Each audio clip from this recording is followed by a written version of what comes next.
Last night was one of those like spoofs of a meme where the guy walks into a bar and he's like, man, what a week. And someone else goes, sir, it's only Monday. Yeah, that summed up last night pretty well in my opinion. Bob Network UK, now under the account El Boberto, went on a tweet storm to leak a ton of Modern Warfare 3 multiplayer details and what we can expect to see for launch ahead of the official reveal for Modern Warfare 3 this upcoming week. So as we go along, drop your thoughts down below. What do you think of these leaks here? What do you think of the changes supposedly being enacted in Modern Warfare 3? And if you're new to the channel, consider subscribing to stay up to date with all things Modern Warfare 3 ahead of the worldwide reveal here, along with other things like XDefiant. Looking forward to keeping you posted on all the coverage for both those games and more. So if you'd like to join the community, I'd love to have you. Additionally, make sure to check out those stream links down below if you guys are interested in joining in on Conversations Live. We've been getting back in the swing of things with like ranked play, some DMZ stuff, and just overall chatting with people. And of course, make sure to check out G Fuel for 30% off with code Espresso. But housekeeping items aside, let's talk about Modern Warfare 3 leaks. So for starters, before everything really took form here leak-wise, yesterday the text line from Call of Duty confirmed fully that the classic minimap would be returning for Modern Warfare 3. When sending out intel,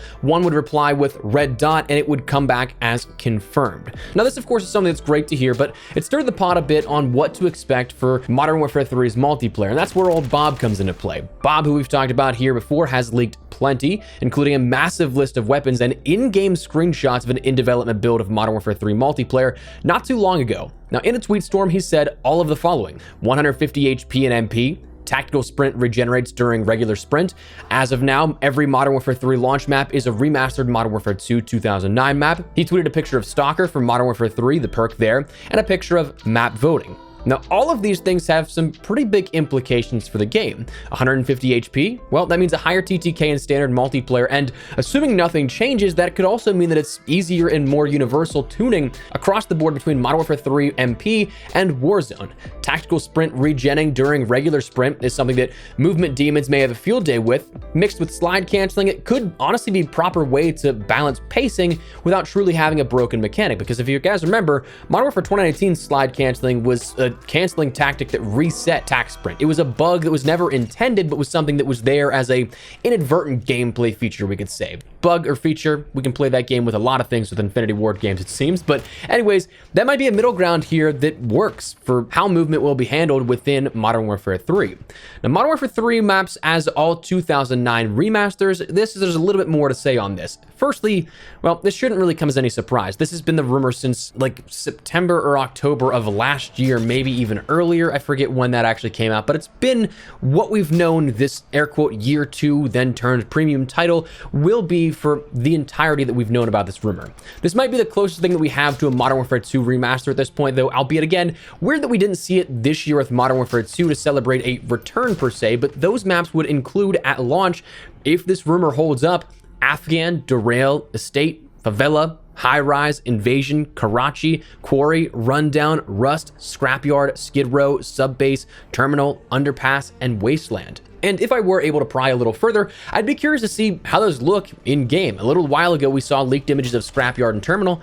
They turned out to be looking pretty good.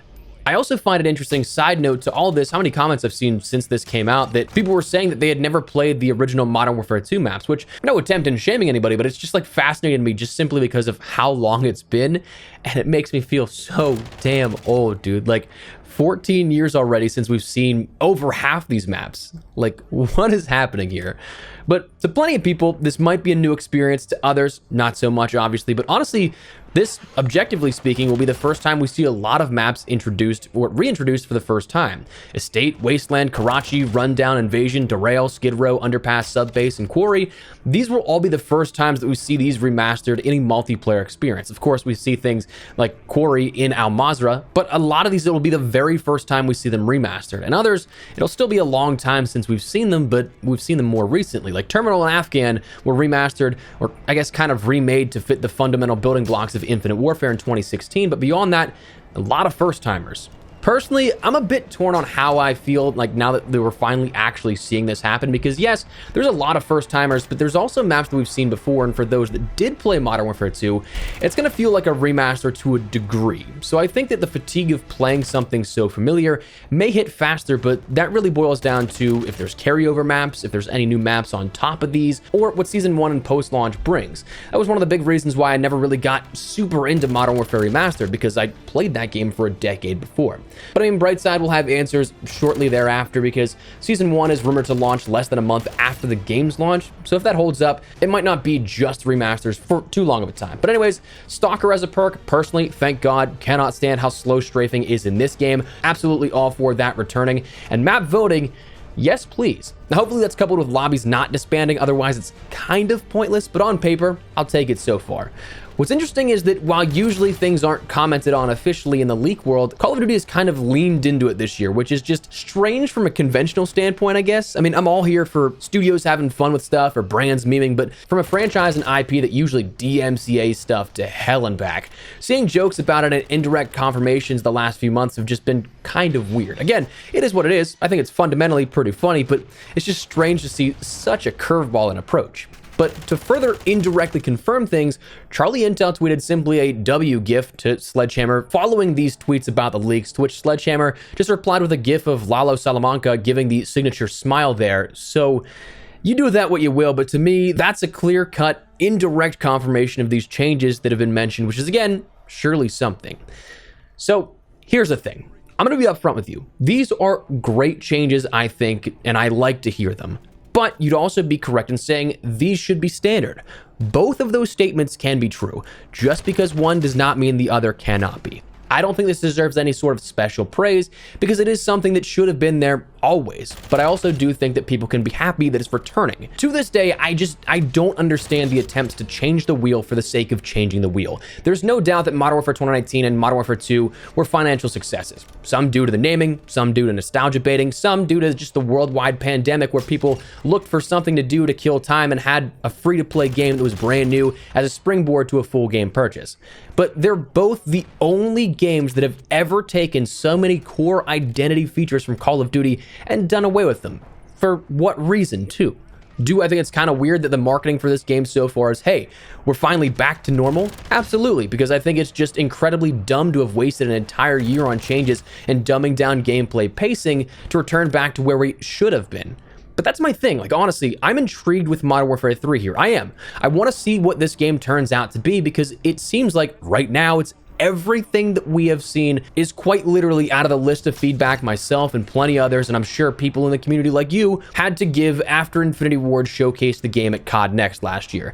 Last year was a different type of excitement and hype because Vanguard wasn't great. Cold War was a stark contrast to Modern Warfare 2019, but like it wasn't bad by any means. It was just truly that like Coke to Pepsi or Modern Warfare versus Black Ops old school style of preferences that people had in gameplay style. But last year was a different excitement because we took at face value the constant mention of we want to hear your feedback. We want to make the game better than Modern Warfare 2019 since February in behind closed doors meetings. Imagine our surprise when the things that we pitched for months, not a single one of them was in the present build at COD Next. I'm sure that you don't really have to imagine because I'm sure you probably felt baited and switched when you saw the gameplay reveal as well. Now, the reason that I'm huffing any sort of hopium here is that this is what we should have had the entire time. It's quite literally exactly what this game should have been for the last year already, and to this day I still, again, cannot understand why these things have taken this long to change. I just don't understand such a hard-headed stance and unwillingness to show some good faith, make some changes that, I mean, like, come on. There's no way that everybody at Infinity Ward looks at this game this year, every single design decision, and is like, I'd do it all again. Actually, I don't really even want to pose that question because there's a very real possibility that it will happen again in 2025, 2026, whenever they're due up for their next game. So, like, obviously, my takeaway, be skeptical. I'm still going to absolutely have that sort of sentiment the entire way through until we get hands-on, until we actually have a beta, a free-to-play, playable build in those latter halves of the weekends for the beta that you can get your hands on, but absolutely be skeptical. Wait for the game to play during that period for yourself to make those educated decisions. But all I'm saying about this in the game so far is that it's nice to have a team that looks to genuinely be pushing for gameplay features and changes that players want. It's nice to have a laundry list of items for feedback not be completely ignored for a whole year at this point. So I don't want to say I'm excited, but I'm happy to see that some of these things are confirmed to be coming back, and it does make me interested to see what the future holds for what we learn more about multiplayer and beyond for Modern Warfare 3. So that said, that's the leaks that we learned about for Modern Warfare 3 multiplayer here recently. Let me know your thoughts down below. Before we wrap everything up, make sure to check out my friends over at G Fuel. Code Espresso can get you 30% off your entire order on certain items in the month of August. But again, links in the description below if you guys would like to check that out, grab a restock, or try something out for the very first time. But beyond that, let me know your thoughts down below. Do me a favor and drop a like on it if you guys enjoyed the video, you find it at all insightful, whatever the case. And if you're new to the channel, consider subscribing to stay up to date with all things Modern Warfare 3 here as we gear up for the reveal in just a couple of days' time, and a whole ton of stuff coming after that, as well as things like XDefiant here gearing up for that launch. So I'd love to have you in the community, but for now, thanks so much for watching. On Espresso, I'll see you later. Take care and peace.